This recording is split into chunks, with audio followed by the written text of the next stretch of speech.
Now we will talk about the effects of electric current. Effects of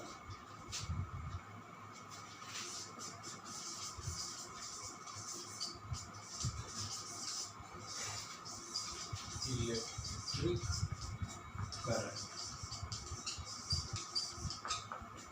जब किसी circuit में flow of electron होता है, मतलब इलेक्ट्रिसिटी कंडक्ट कर रही होती है, तो उसके कारण कुछ इफेक्ट्स क्रिएट होते हैं. ये क्या क्या हो सकते हैं? सबसे पहला होता है हीटिंग से शुरू करते हैं. Heating effect.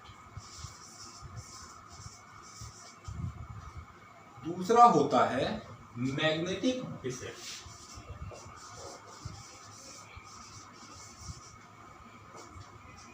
और तीसरा होता है chemical effect. Heating effect of light of electric current, magnetic effect of electric current और chemical effect of electric current. Heating effect of electric current, इसको समझने के पहले देखते हैं. हमारे घर में जब हम स्विच ऑन करते हैं तो बिजली का बल्ब जल जाता है, रोशनी आने लगती है कमरे में. ये जो बल्ब है वो जला कैसे? अच्छा, कभी कभी हम बल्ब एक जगह से दूसरी जगह निकालते हैं तो आपने देखा होगा कि लोग कपड़ा लगा करके बल्ब को निकाल रहे होते हैं, क्योंकि बल्ब बहुत गर्म होता है. क्यों गर्म हो गया? इसके अलावा कपड़े प्रेस करते हैं, बिजली से ही तो गर्म कर रहे हैं. हीटर आपने देखा होगा, खाना बनाने के लिए उसके अंदर ऐसे कॉइल्स लगे हुए हैं, और उस कॉइल में थोड़ी देर में जब इलेक्ट्रिसिटी उसमें पहुंचती है तो थोड़ी देर में वो लाल हो जाता है और एकदम गर्म हो जाता है. हम उस पर कुकिंग भी कर सकते हैं, कमरे में रख के कमरा भी गर्म करते हैं रूम हीटर से. तो ये सारे इफेक्ट्स जो हैं इलेक्ट्रिसिटी के, ये इफेक्ट आते हैं, कहलाते हैं heating effect of electric current. Clear? क्या होता है कि जब किसी सर्किट में इलेक्ट्रिक करंट पहुंचता है तो हम उसके अंदर कुछ इस तरह के कॉइल्स लगा के रखते हैं. ये रेजिस्टेंस का काम कर रहे होते हैं. ठीक है, मतलब करंट को रोकते हैं. और जब रोक रहे होते हैं तो इसके ये जो मटेरियल है, इसके एटम्स जो हैं वो रिसीव करते हैं एनर्जी को. और जब ये एनर्जी जो है, इसके पास एक्सेस ऑफ एनर्जी इकट्ठा होने लगता है, तब ये हीट अप होना शुरू होता है और धीरे धीरे गर्म होते होते एकदम लाल हो जाता है. और गर्मी इतनी ज्यादा होती है कि सराउंडिंग्स में भी वो हीट ट्रांसफर होने लगती है. इस तरह से हीटर का जो एलिमेंट होता है वो काम करता है. इसको ऐसे मेटल से बनाया जाता है जिसका मेल्टिंग पॉइंट बहुत ज्यादा हो, ताकि काफी हीट अप हो जाने के बाद भी वो सर्किट को ब्रेक ना करे. इन केस ऑफ बल्ब, जैसे आपने देखा होगा कभी बल्ब जो है कुछ इस तरह का फिलामेंट उसमें लगा होता है बल्ब के अंदर. फिर और बल्ब जलता है. कभी कभी बल्ब फ्यूज हो जाता है तो निकाल के हम देखते हैं तो ये वाला वायर जो फिलामेंट, क्या है, फिलामेंट ऑफ बल्ब है, ये ब्रेक कर जाता है, ये टूट जाता है, जिसकी वजह से ये सर्किट ब्रेक कर जाता है, ओपन सर्किट हो जाता है और बल्ब जलना बंद कर देता है.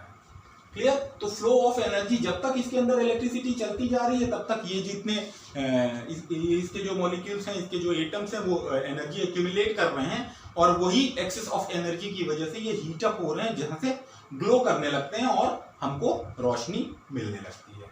In the case of heater. अच्छा, इस तरह की चीजें हम रूम हीटर में यूज करते हैं, हेयर ड्रायर में यूज करते हैं. टोस्टर, शायद आप लोगों को पता हो, टोस्टर एक ऐसा इक्विपमेंट्स होता था, इलेक्ट्रिकल डिवाइस होता था, जिसके अंदर हम दो ब्रेड को ऐसे डाल देते हैं दबा करके और स्विच ऑन हो जाता है ब्रेड के प्रेशर की वजह से. और थोड़ी देर के बाद एक बटन दबाते हैं और वो ब्रेड उठ के ऊपर चला आता है, वो एकदम रोस्ट होके कड़क टोस्ट की तरह से बन जाता है. टोस्टर, उसमें भी कुछ इस तरह के फिलामेंट्स का इस्तेमाल करते हैं. इलेक्ट्रिक प्रेस आयरन जो हम यूज करते हैं उसमें इस तरह की चीजों का इस्तेमाल करते हैं.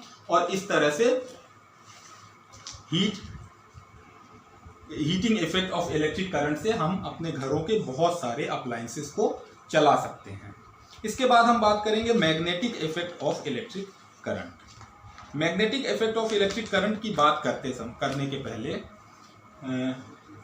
कुछ चीजें देखते हैं. हमारे घरों में पंखा चल रहा है, बिजली के मोटर चल रहे हैं, पानी के मोटर चल रहे हैं, हमने चलाया और 10 से 15 मिनट में ऊपर 500 लीटर 1000 लीटर की टंकी हमने पानी से भर दिया। क्या होता है, बिजली पहुंचने के बाद मोटर किस तरीके से चलने लगता है। आगे की क्लासेस में आप इलेक्ट्रिक जनरेटर्स वगैरह की फंक्शंस सीखोगे, लेकिन अभी हम बात करते हैं पहले magnetic effect of electric current की। क्या होता है, जब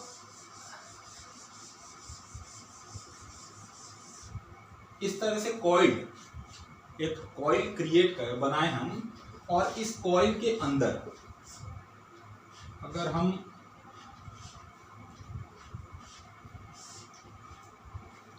करंट इलेक्ट्रिसिटी की सप्लाई भेजें, तो क्या होता है कि इसके अंदर ये जो कॉइल हमने इस तरह से तार को लपेटा है, सपोज आप इसको लीजिए और इसके ऊपर में ऐसे ऐसे करके तार को बहुत टाइटली लपेट के थोड़ी देर बाद इसको निकाल लें, तो कुछ ऐसा शेप बन के आएगा। इसके अंदर ये जो बीच की जगह होगी उस टनल के अंदर, इसके अंदर यहाँ पर कुछ मैग्नेटिक फील्ड तैयार हो जाता है। यहाँ पर एक मैग्नेटिक फील्ड तैयार होता है। इसको हम ऐसे कह सकते हैं कि सपोज अगर हमने इसके अंदर एक आयरन की इतनी बड़ी सी रॉड डाल दी और इसमें इलेक्ट्रिसिटी की सप्लाई किया, और इसके आसपास यहाँ पे कुछ छोटे पिन्स रख दें इस तरह के, तो वो पिन इसके पास जैसे ही इलेक्ट्रिसिटी आएगी वैसे ही पिन इसके पास आके चिपक जाएगा। मतलब इस कॉइल के अंदर मैग्नेटिक फील्ड क्रिएट हो जा रहा है, या ये कहिए कि अंदर जो लोहा हमने रखा हुआ है वो जब तक इसके अंदर इलेक्ट्रिसिटी की सप्लाई है, जब तक इसके अंदर करंट फ्लो कर रहा है, उस समय तक के लिए ये एक इलेक्ट्रोमैग्नेट बन गया रहता है। तो ये जो मैग्नेट, कॉइल के अंदर मैग्नेट बनने की जो बात है, इसका उल्टा एक और फंक्शन ये है कि अगर हम किसी कॉइल के अंदर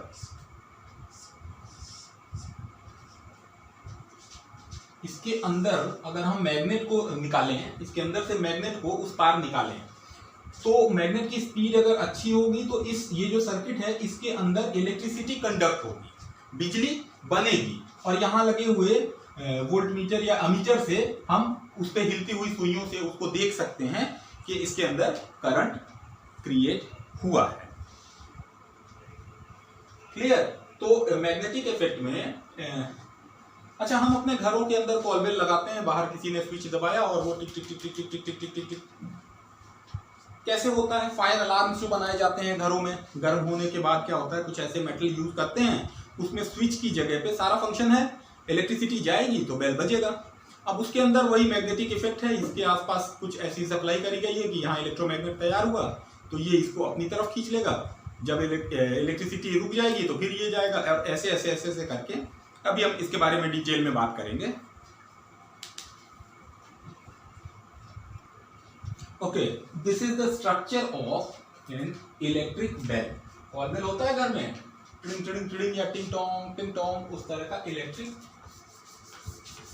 बेल।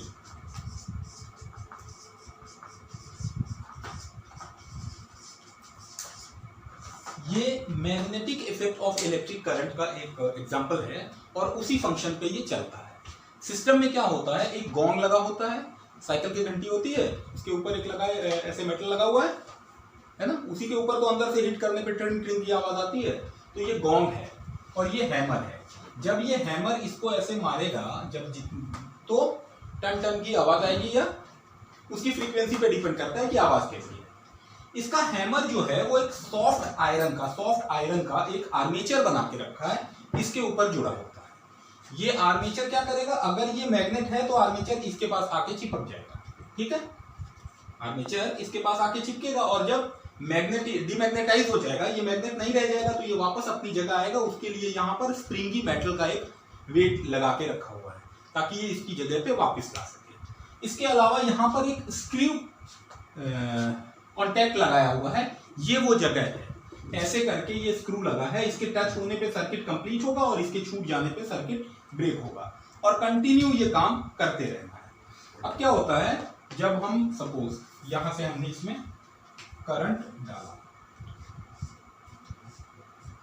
ठीक है, यहां से अगर बिजली गई तो क्या होगा, जब बिजली जाएगी, यहां से बिजली आई और इसके पास इधर से आई और इधर से, तो ये जो सोलेनॉइड क्या होता है, किसी मेटल के ऊपर लपेटा हुआ कॉइल, इस तरह का कॉइल है, इसके अंदर जब सोलेनॉइड के अंदर से करंट फ्लो करता है तो ये वाला जो हिस्सा है, ये जो पूरा हिस्सा है इसका, ये it converts in an electromagnet, ये इलेक्ट्रोमैग्नेट बन जाता है जब इसमें इलेक्ट्रिसिटी फ्लो कर रही होती है।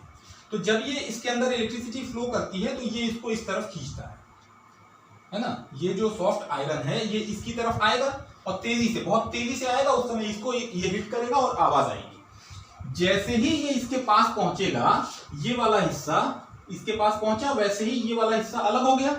इसके अलग होते ही क्या हुआ, सर्किट ब्रेक कर गया, मतलब अब ये इलेक्ट्रोमैग्नेट नहीं है। तो क्या होगा, ये वापस अपनी जगह आ गया। जैसे ही अपनी जगह आएगा फिर वापस से ये सर्किट कंप्लीट करेगा और फिर वो इलेक्ट्रोमैग्नेट बनेगा, फिर उसको खींचेगा। और ये प्रक्रिया यहाँ पे ये जो इसका स्क्रू एडजस्टमेंट है, इस जगह से सर्किट का ब्रेक होना और जुड़ जाना, ओपन और क्लोज सर्किट होना, ये कंटिन्यू प्रोसेस में चलता है। और जब तक ये चलता है तब तक ये आगे पीछे होता रहता है और इस वजह से हैमर इसको ऐसे हैमरिंग कर रहा होता है और इलेक्ट्रिक बेल से आवाज आती है। क्लियर? इस डायग्राम को बनाना आपको सीखना है क्योंकि ये एग्जाम्स में पूछा जाता है। ठीक है, तो इलेक्ट्रिक बेल का डायग्राम बनाने की प्रैक्टिस आप करेंगे। कोई और भी चीजें हैं, जितनी चीजें हमने पढ़ा चैप्टर में बहुत कम चीजें बची हुई हैं, जैसे chemical effect of electric current. This actually this topic is in class 8 syllabus. Okay, तो हम यहाँ पे उसको डिस्कस नहीं करेंगे। इसके अलावा वर्किंग ऑफ टेलीफोन या कुछ और चीजें हैं तो इसके बाद हम उसको डिस्कस करेंगे।